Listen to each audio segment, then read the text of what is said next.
Cyclopropane ring के ऊपर electrophilic addition कैसे होता है और इसकी स्टीरियोकेमिस्ट्री को आप कैसे रैशनलाइज करते हो। नमस्ते, मेरा नाम दीप दलाल है और इस लेक्चर में हम इन्हीं प्रश्नों के उत्तर खोजने की कोशिश करेंगे।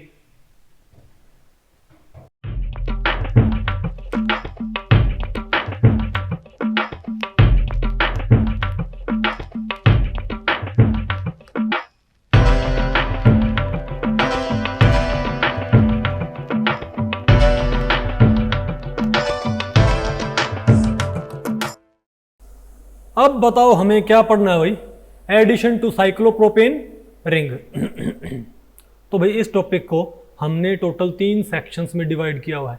पहले हम क्या देखेंगे, साइक्लोप्रोपेन रिंग के ऊपर टिपिकल रिएक्शन, फिर उसका मैकेनिज्म और लास्ट में उसकी भाई स्टीरियो केमिस्ट्री।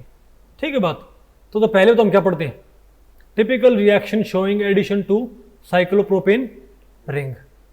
तो बताओ, देखो आपको पता है जब आप स्पेक्ट्रोस्कोपी में डीबीबी कैलकुलेट करते हो तो डबल बॉन्ड को हम किस इक्विवेलेंट मांगते एक तरह से, एक रिंग के भाई, पता हो ना आपको। तो सिर्फ और सिर्फ वो डीबीई कैलकुलेशन में ही रिंग डबल बॉन्ड को एक तरह से इक्वेट नहीं करता है। ये केमिकल, मोस्टली केमिकल रिएक्शंस में क्या करता है, ये डबल बॉन्ड को इक्वेट करता है, इजंट इट। तो भाई अगर डबल बॉन्ड खत्म हो, क्या हो सकता है, डबल बॉन्ड पे कौन अटैक कर सकता है, डबल बॉन्ड के जरिए इलेक्ट्रोफिलिक अटैक हो सकता है ना। तो सिमिलरली भाई रिंग के ऊपर भी क्या पॉसिबल है, इलेक्ट्रोफिलिक अटैक। अगर वहां पर डबल बॉन्ड खत्म हो जाएगा तो यहां पर क्या खत्म हो जाएगा, रिंग खत्म हो जाएगा। बात आपको पहले पड़ी।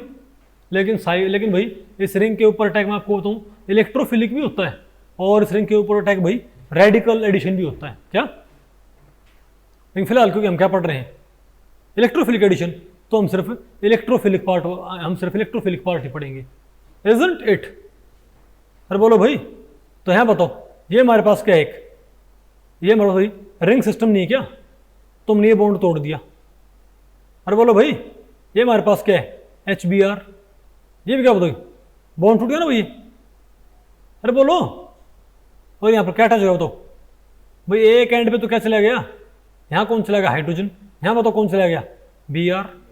बताओ क्या बन गया हमारे पास, CH3 CH2 CH2 Br। ये जनरल रिएक्शन भाई आ गया आपको, ये भी रिएक्शन है। अब बताओ mechanism of addition to cyclopropane ring. अब देखो मैं आपको बताऊँ, इसके मैकेनिज्म 3 हैं।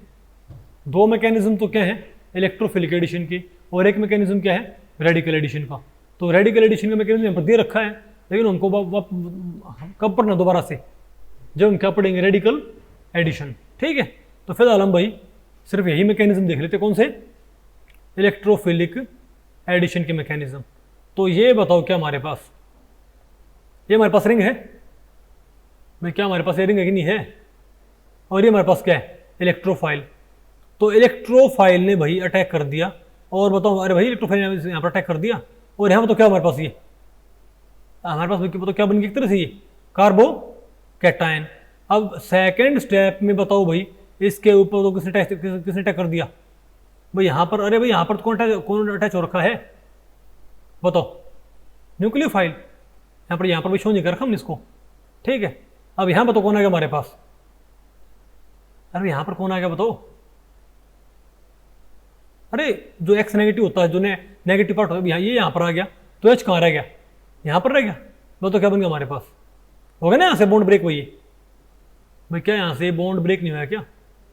ठीक है, अब बताओ क्या है हमारे पास, और एक बताओ क्या हमारे पास, एक ये वाला मैकेनिज्म है, ये हमारे पास कैरिंग सिस्टम है, इसमें इसने एक साथ दोनों पे अटैक कर दिया, दोनों पे भाई। इसमें आपको ऊपर वाले में बॉन्ड मेकिंग ऑलमोस्ट एक तरह से हो रही है एक साथ ही।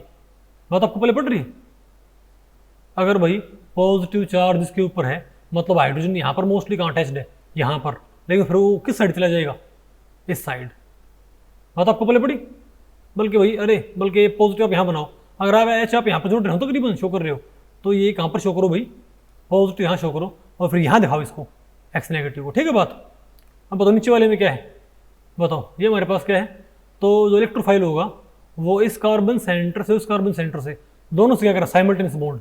नजर है आपको, बोलो भाई, दोनों से क्या कर रहे हैं, एक साथ बॉन्ड करें। अब सिंपल सी बात है, अब अगर यहां क्या होगा, अगर यहां अटैक किया एक्स नेगेटिव ने तो ये वहां चला जाएगा, एक्स नेगेटिव यहां अटैक किया तो ये यहां चला जाएगा। नहीं है क्या आपको? ठीक है भाई। तो भाई इस लेक्चर में इतना ही। अगर इस लेक्चर के बारे में आपके कुछ प्रश्न या सुझाव हैं तो आप मुझे नीचे कमेंट सेक्शन में पूछ सकते हैं, मैं उनके उत्तर देने की पूरी कोशिश करूंगा। तो ठीक है, मिलते हैं अगले लेक्चर में, तब तक के लिए नमस्ते।